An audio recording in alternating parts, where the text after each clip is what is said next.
रहना दूं? भजन रहने दीजिए, आप व्याख्यान दीजिए। अच्छा अच्छा, ठीक है। देखिए, आइए, इंस्टेंट जो है वो कुछ दिमाग में आ रहा है वो मैं बताता हूँ आपको।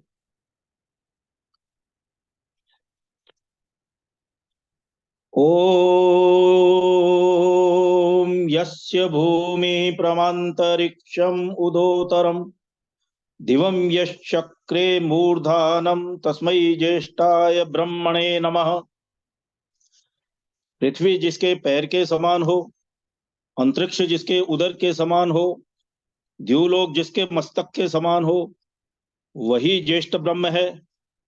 ऐसे परमपिता प्रभु को इस सायंकालीन बेला में हम सभी का ब्रह्म प्रणाम स्वीकार होवे।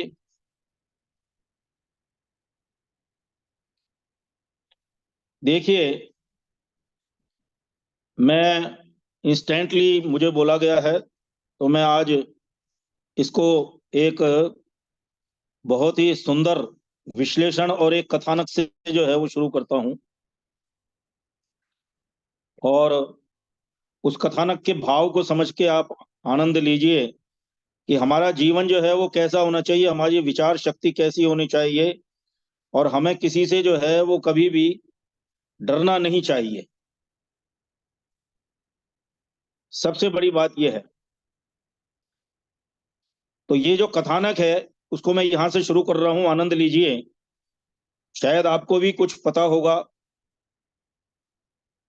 और ये कथानक आपको और मुझे उन सबको कुछ कहना चाहते हैं जो आत्मसम्मान रखते हैं और संस्था के हित में, किसी भी ऑर्गेनाइजेशन के हित में, पर्टिकुलरली मैं आर्य समाज के परिप्रेक्ष्य में बात कर रहा हूं कि आत्मसम्मान रखते हैं और संस्था के हित में डटकर वो सब करना चाहते हैं जो संस्था की, ऑर्गेनाइजेशन की सुरक्षा की, सामाजिक और धार्मिक अनुग्रह से, दृष्टि से, जिसमें षड्यंत्र के तहत कई विरोधी हर तरह के रोड़े प्राय रोज अटकाते हैं और कुछ लगाने में कोशिशों में रहते हैं। इस कथानक को पढ़कर मनन करना चाहिए, चिंतन करना चाहिए, ये चिंता का विषय है।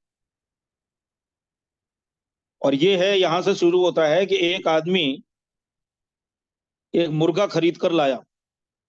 एक दिन वह मुर्गे को मारना चाहता था, इसलिए उसने मुर्गे को मारने का बहाना सोचा और मुर्गे से कहा, तुम कल से बांग नहीं दोगे, नहीं तो मैं तुम्हें मार डालूंगा।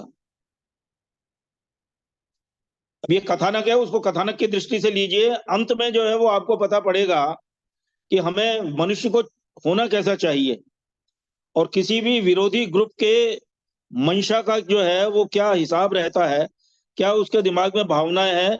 उन भावनाओं को समझ के हमें अपनी आत्मशक्ति मजबूत करनी चाहिए। तो मुर्गे ने कहा कि ठीक है सर, जो भी आप चाहते हैं वैसा ही होगा। सुबह जैसे ही मुर्गे का बांग का समय हुआ, मालिक ने देखा कि मुर्गा बांग नहीं दे रहा है, लेकिन हमेशा की तरह अपने पंख तो फड़फड़ा रहा है। तो मालिक ने अगला आदेश जारी किया कि कल से तुम अपने पंख भी नहीं फड़फड़ाओगे, नहीं तो मैं तुम्हारा वध कर दूंगा। अगली सुबह बांग के समय मुर्गे ने आज्ञा का पालन करते हुए अपने पंख भी नहीं फड़फड़ाए। और आदत से, परंतु वो मजबूर था क्योंकि रोज की आदत थी, प्रकृति प्रदत्त आदत है, अपनी गर्दन को उसने लंबा किया और उसे उठाया। मालिक ने परेशान होकर अगला आदेश जारी कर दिया कि कल से गर्दन भी नहीं हिलनी चाहिए। अगले दिन मुर्गा चुपचाप मुर्गी बनकर सहमा हुआ था, जो है वो गर्दन को लंबा किया और उसने उठाया। तो उसने गर्दन को जो है वो लंबा करके उठाया। तो अगले दिन जो है वो चुपचाप वो सहमा हुआ बना रहा और वो बिल्कुल चुपचाप रहा, न उसने गर्दन उठाई न बांग दी, कुछ भी नहीं किया। तो मालिक ने सोचा ये बात बनी नहीं। इस बार मालिक ने कुछ ऐसा सोचा कि वास्तव में मुर्गे के लिए वो नामुमकिन था। और मालिक ने कहा कि कल से तुम मुझे अंडे दोगे, नहीं तो मैं तुम्हारा वध अवश्य कर दूंगा। अब मुर्गे को अपनी मौत साफ दिखाई देने लगी और वह बहुत रोया। तो कथानक का जो सारांश है वो ये है कि मालिक ने पूछा, क्या बात है, मौत के डर से रो रहे हो? मुर्गे ने जवाब जो दिया वो बहुत सुंदर और सार्थक था, और वो ही कहानी का और इस कथानक का अंत है। मुर्गा कहने लगा, नहीं, मैं इसलिए नहीं रो रहा हूं कि मैं अंडा नहीं दे पाऊंगा क्योंकि मैं मुर्गा हूं, मुर्गी नहीं हूं, पर मरने से बेहतर है बांग देकर ही मरता। बांग मेरी पहचान और अस्मिता थी।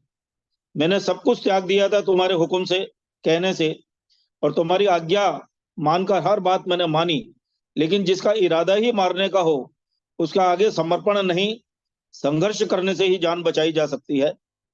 जो मैं नहीं कर सका इसलिए पछतावा हो रहा है, यही सोच रहा हूं।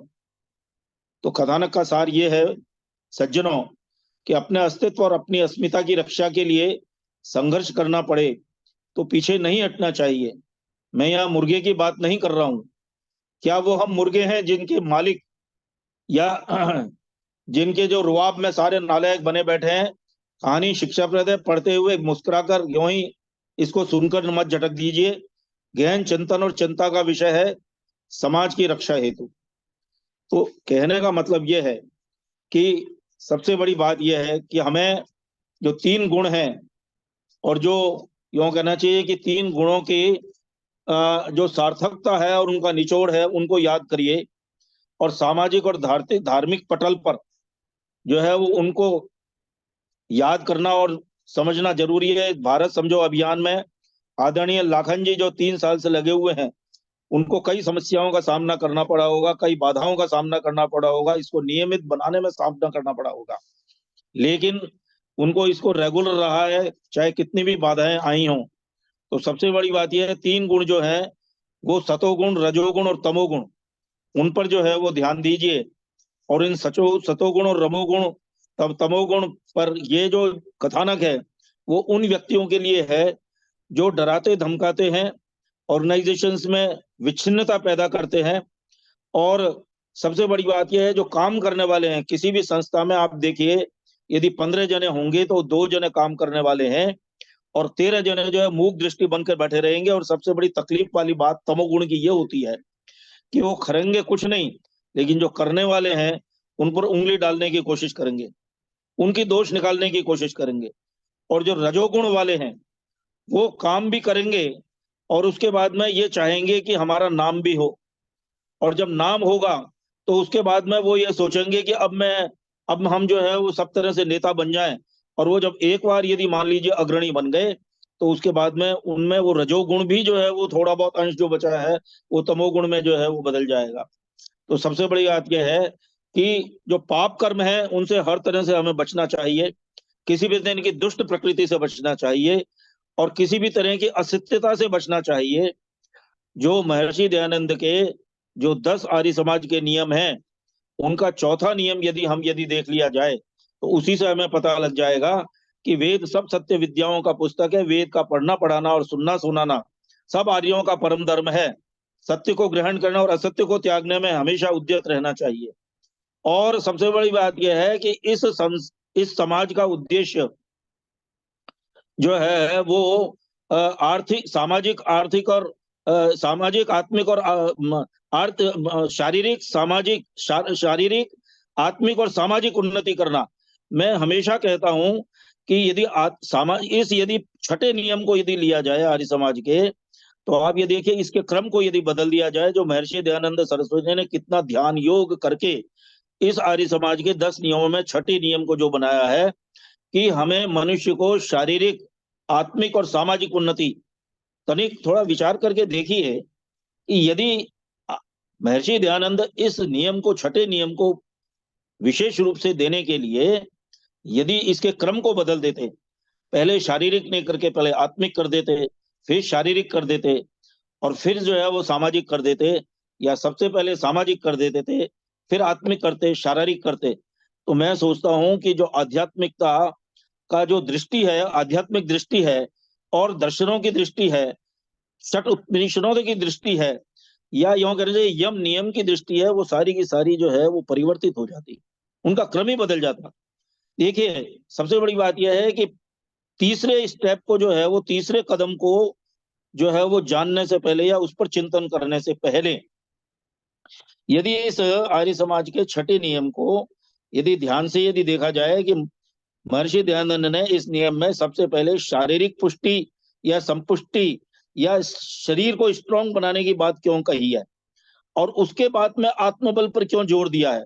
तो आपको जो है वो ध्यान से पता लगेगा कि आत्मा हमेशा एक कवच के रूप में रहती है। आत्मा को एक स्ट्रॉन्ग कवच चाहिए। आत्मा अपने आप में, देखिए, जब कहते हैं ना तुम्हारी आत्मा निर्बल है क्या, आत्मा कभी भी निर्बल नहीं होती। उसको उस शरीर की निर्बलता से आत्मा को निर्बल बनाया जाता है।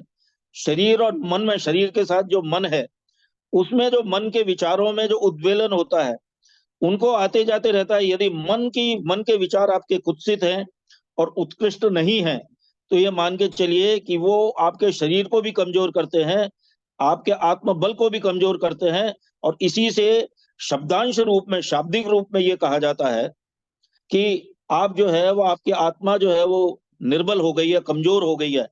तो इसलिए उसको यदि सबल बनाना है और आत्मा को निर्बल नहीं बनाना है, आत्मपुंज जो है उसको चैतन्य रखना है शरीर में, तो आपको सबसे पहले उसका कवच, जो ईश्वर प्रदत्त, प्रकृति प्रदत्त जो शरीर दिया है, उस शरीर की संपुष्टि बहुत जरूरी है। शरीर को स्ट्रांग बनाना बहुत जरूरी है। और शरीर स्ट्रांग कैसे बनेगा? शरीर ऐसे ही तो ईश्वर ने आपने शरीर की रचना तो कर दी है, आपको जन्म तो दे दिया है। अपने जो है वो लक्षणों के कारण, अपने यूं कहना चाहिए पूर्व जन्मों के कर्म फल के कारण आपने एक मनुष्य शरीर धारण कर लिया है। और उस ईश्वर ने आपको शरीर, या आपको यूं कहना चाहिए माता पिता, या बाह्य वातावरण, या परिवार, उस हिसाब से दे दिया है जैसे आपके कर्मफल थे। उस हिसाब से आपको जो शरीर मिल गया है, अब माता की गोद में आने पर, इस यूं कहना चाहिए संसार में आंखें खोलते ही आपको ये पता लगा कि मैं कितने करोड़ों का मालिक हूं, या फुटपाथ पर मैंने जन्म लिया है। वो आपके लक्षणों से, आपके जो है वो पूर्व जन्म के कर्मों से आपको सिद्ध होता है। लेकिन उसके बाद में भी यदि धीमे धीमे जो आप बाह्य वातावरण से आपने अपने बनाया है, तो आपको जो संस्कार कैसे मिले हैं उसका आपका, उससे आपके शरीर की रचना, मन की रचना, विचारों की रचना, वो सब संपुष्टि हुई है। ये बहुत जो है वो ऐसा आपको कारण बता रहा हूं, जिससे आपको ये पता लगेगा कि जो यूं कहना चाहिए यम और नियम के जो कारण हैं, और हानि लाभ है, महत्व है, उसमें अपरिग्रह है, अप्रत्याहार प्रत्याहार है, वो सारे के सारे उसमें आ जाते हैं। तो जैसे आपने विद्या अध्ययन किया है, विद्या अध्ययन आपने गुरुकुल का किया है, मैकाले की किया है, उससे उससे आपके शरीर की रचना बनती चली गई, साथ में संस्कार बनते चले गए, साथ में आपका आत्मा का विकास होता चला गया। और जब ये दो चीजें जब बन गई, तो आप देश के लिए एक सभ्य नागरिक बने। और जब सभ्य नागरिक बने, तो आप देश के लिए जो है वो यूं होना चाहिए कि राष्ट्र विद्रोही नहीं हो सकते। हमेशा हर पापों से आप डरेंगे। आप कर्म से बचाते हैं। आपके मित्र, बंधु बांधव, माता पिता, चाचा मामा, घर के सबके व्यक्ति, उन सब से आपकी जो है रचना बनती है। तब आप जो है वो सामाजिक विकास करेंगे।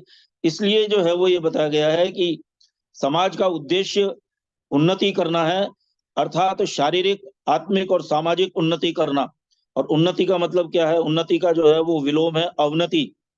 अवनति की तरफ ध्यान नहीं देके यदि हम उन्नति की तरफ ध्यान देंगे, और एक एक बिंदु विशेष के बाद में जब आपने, मनुष्य ने एक सामाजिक जो है अपना आवरण ले लिया है, सामाजिक प्रसिद्धि जो है वो उसको मिल गई है, और धन्यवाद। किसी भी निरुक्त भाव से यदि आपने अपने धन्यवाद। आप को बना धन्यवाद। लिया है,